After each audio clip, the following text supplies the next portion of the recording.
on planets full of deadly spikes, incredibly hot volcanoes, and atmospheres that burn away even the most protected rockets. Each of the 10 planets gets more and more dangerous as we move up to the most deadly planet, which is surrounded by 16 black holes. However, this planet is locked away until we collect all of the keys from the planets before it. It's breaking on us. Please stay with me. Oh, we got the key! It's been 4 hours! To start the mission, our first key is right off the launch pad, and once we collect it, we have access to our first planet, the Rocky Planet. This planet is only level 1, and if we use the 3-stage rocket with landing legs at the top, we may or may not have enough fuel to get the rocket to the key on the surface. This attempt was going well until I got closer to the planet. I was approaching way too fast and ended up crashing. But I did get lucky because only the landing legs on the rocket broke, and since the key was nearby, I barely had enough fuel to hover over it and pick it up. We can now unlock level 2, which is the island planet. It's harder than the last one since the landing zone is a tiny island in the middle of the ocean, and if the engine gets wet, the rocket becomes useless and I'll sink to the bottom of the ocean floor. Since I don't know where the key is located on the island, my plan is to build a rover on top of the rocket and drop it on the surface so we can drive around until we eventually find the key. I ended up landing on the far side of the island from the key, so if we drive over that way, I think we should be able to see it. No, dude, why is it in a tree? I think we need to build one of these. If we use solar panels, we can make a reaching mechanism like a piston that could reach up and grab the key. After a bit of designing the piston mechanism, I threw it in the rocket and sent it back to the island planet to drive it all the way over to the key to see if it would work. I think we might need one more solar panel. Oh wait, oh we got it! The key we just obtained on the island unlocks level 3, the lava planet. There's a single volcano at the top of the planet,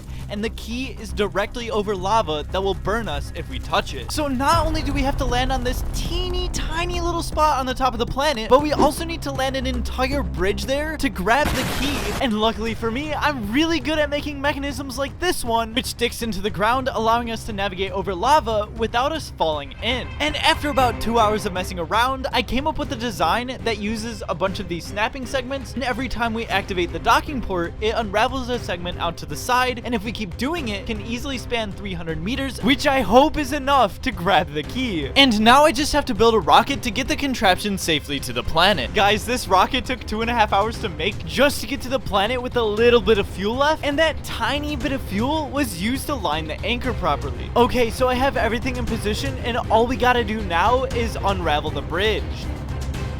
I've been doing this for about 5 minutes, and I can't tell if I'm gonna make it to the key or not. Oh gosh, it's right there. We might be too low under it. Come on, let's go. We got it. This key that we just collected unlocks the next planet at level 4, the Atmosphere planet. This planet is much harder than the previous ones because not even heat shields will protect the lander from the harsh and dense atmosphere that will obliterate the rocket. However, I think I have a way around the rocket burning up. My train of thought is that if we get far enough into the atmosphere and slow the rocket down quickly, maybe with some parachutes or using a snapping mechanism, it might slow down enough before it burns up. Everything you've seen so far, like the amount of fuel and the difficulty it took to get to the lava planet, is nothing compared to the most dangerous planets at the end of the video. Now for the lander design, I made this solar panel mechanism where the solar panels extend while the rocket's blazing through the atmosphere, and then to slow the rocket down, they snap out to the side, causing immense amount of drag before the solar panels get a chance to heat up. However, while testing out this fancy design, I realized I don't even need this contraption anyways. Heat shields, when tilted on their side, don't even burn up at all. So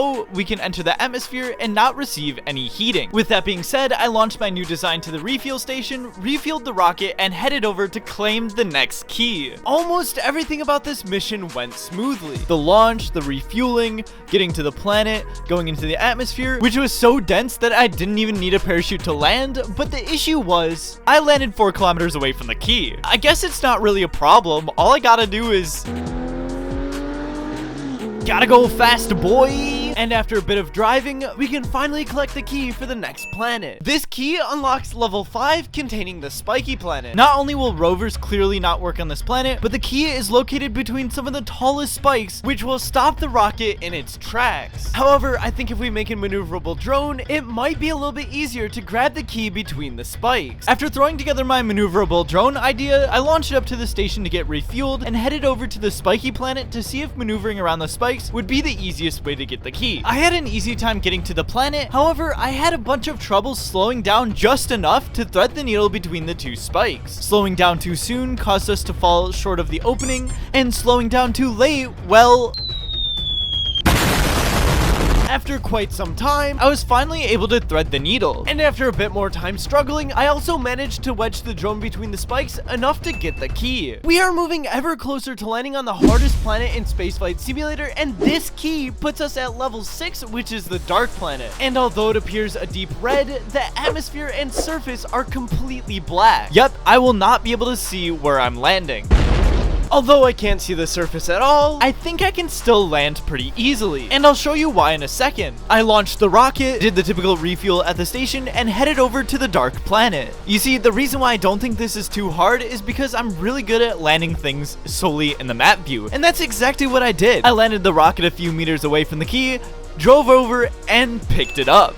This is the point in the video where the normal planets stop existing. The last key we obtained moves us up to level 7, which is the Boulder planet. Yep, those are 5 massive boulders constantly scraping across the planet, and if we are not careful, they can smash into our rocket before we can even land. Instead of telling you how to get the key, I'll show you my best attempt at getting to the surface. I'll try attempting this with a similar landing design to the dark planet, go up to refuel, head over to the Boulder planet, and my first attempt at trying to land was terribly timed to the point where I was still 15 kilometers in the air when I got smashed by one of the boulders. The second attempt, however, went a lot smoother. I was able to get down to the surface and hide in a trench while I waited out a boulder to pass over me. I then crash landed onto the ground, luckily without my wheels braking, and was able to slip back under the surface to avoid getting crushed by another boulder, and then I sprinted back out to collect the key.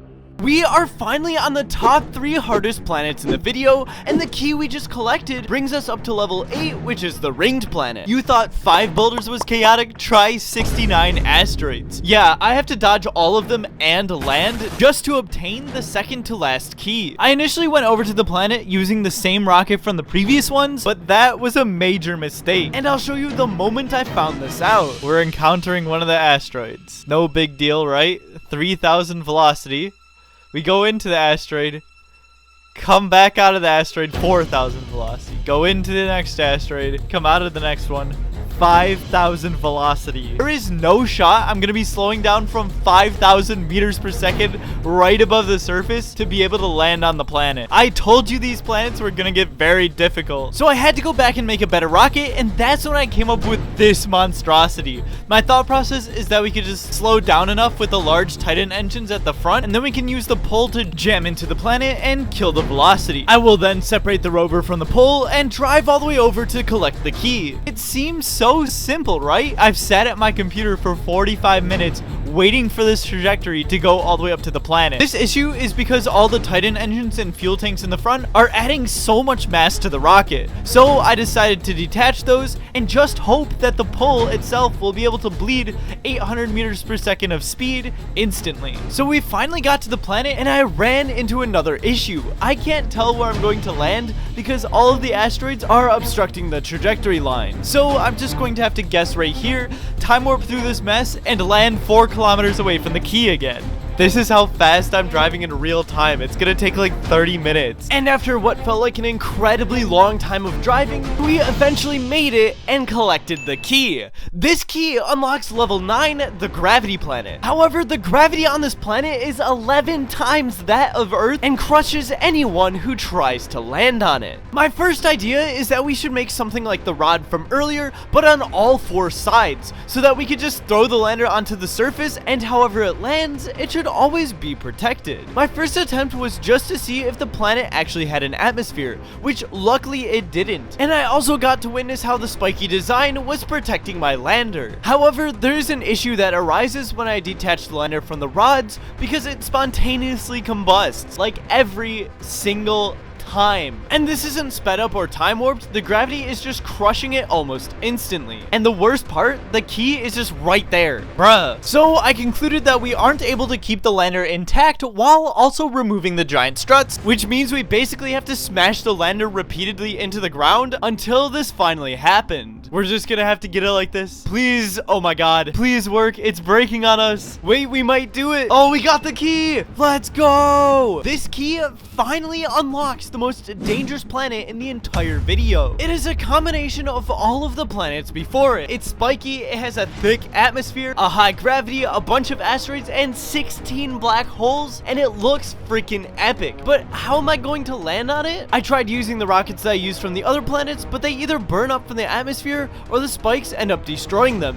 And remember this issue from the asteroid planet where the rocket gets faster and faster? Well, check this out. With the black hole, we enter with 3,000 meters per second, go through the black hole, and 8,000 meters per second. And right after that, we got cooked by the atmosphere. So currently, I don't even know if this is possible, but I do have a few ideas to test, such as a giant ball of struts, a giant ball of heat shields, and the slowdown mechanism that I showed earlier in the video. Starting with the giant ball of struts, I'm sure it should have been obvious that they burnt up almost instantly, so what about the ball of heat shields? Well, it kind of also didn't work as well as I thought it would. It took longer to burn up, but it also didn't slow down and crashed into one of the spikes.